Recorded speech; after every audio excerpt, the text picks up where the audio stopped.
జై శ్రీమన్నారాయణ. భాను సప్తమి ప్రార్థన.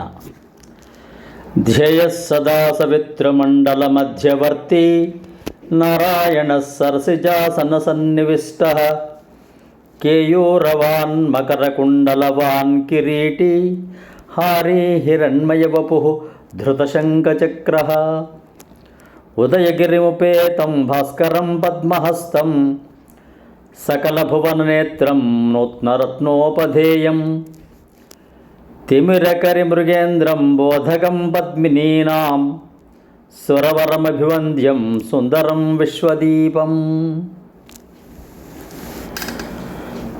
భానుసప్తమి ఆదివారం సూర్యోదయానికి సప్తమి తిథి ఉన్నట్లయితే దానిని భానుసప్తమి అంటారు. ఇలాంటివి సంవత్సరంలో కొన్ని మాత్రమే వస్తుంటాయి. ఆదివారం సూర్యుడికి అత్యంత ప్రీతికరమైనటువంటి వారం. అందులో సప్తమి తిథి చాలా విశేషమైనది. ఆ రోజు సూర్యోదయానికన్నా ముందే నిద్రలేవాలి, స్నానం చేసి శుభ్రమైన వస్త్రాలు ధరించాలి. సూర్యోదయం నుండి 1 గంట వరకు సూర్యహోర ఉంటుంది. అంటే ఆ సమయంలో సూర్యుడిని ప్రసన్నం చేసుకోవడం కోసం ఆయనకు ఎదురుగా నిలబడి అర్ఘ్యపాద్యాదులు ఇవ్వడము, ఆదిత్య హృదయం లాంటి స్తోత్రాలు చదవడం చేయాలి. సమస్త శారీరక మానసిక బాధలు, అనారోగ్య సమస్యలు లేకుండా పోతాయని పెద్దల అభిప్రాయం. ఎరుపు పూలతో పూజ చేయడం, గోధుమ సంబంధించినటువంటి పాయసాన్ని తయారు చేయడం, ఆయనకు సమర్పించడం వల్ల మనకు అనేక శుభాలు కలుగుతాయి. ఆరోగ్యపరంగా చూచిన సూర్యుని కాంతిలో విటమిన్ డి వస్తుందని వైద్యులు కూడా చెబుతున్నారు. ఆ సూర్యనారాయణకి ఎదురుగా నిలబడి ఆయనను ప్రార్థిస్తూ చక్కని ఆరోగ్యాన్ని, ఆనందాన్ని పొందడానికి అవకాశం ఉంది. రామరావణ యుద్ధ సమయంలో కూడా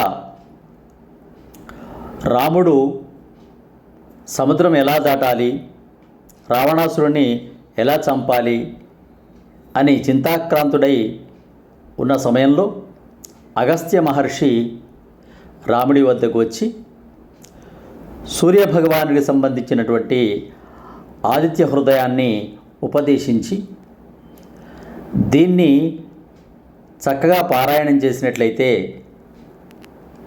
నీకు విజయం లభిస్తుందని ఆ మంత్రాన్ని ఉపదేశించాడు. నేటికి పెద్దలు ఆరోగ్యం సరిగా లేనట్లయితే ఆదిత్య హృదయాన్ని పఠించమని చెబుతుంటారు. ప్రతిరోజు సంధ్యావందనం చేసేటప్పుడు ఆదిత్యుని మధ్యవర్తి అయినటువంటి నారాయణమూర్తిని ఉపాసిస్తూ ఉంటారు. ప్రతిరోజు ఆదిత్య హృదయాన్ని కనుక చదువుతున్నట్లయితే ఎలాంటి ఆరోగ్య సమస్యలు రావు, మానసిక శాంతి కలుగుతుంది, శత్రుజయం కలుగుతుంది. బాహ్య శత్రువులే కాకుండా కామ, క్రోధ, లోభ, మోహాది అరిషడ్వర్గాలకు సంబంధించినటువంటి వాటిపైన కూడా జయము, నియంత్రణ కలుగుతుంది. అందుకోసమే ప్రత్యక్ష దైవమైనటువంటి సూర్యనారాయణ స్వామి యొక్క పూజను ఈ భానుసప్తమి రోజున చేయడం సర్వదా శ్రేయస్కరం. మీరు ఆచరించండి. ఆ ప్రత్యక్ష దైవాన్ని చక్కగా సేవించండి, కొలవండి, పూజించండి.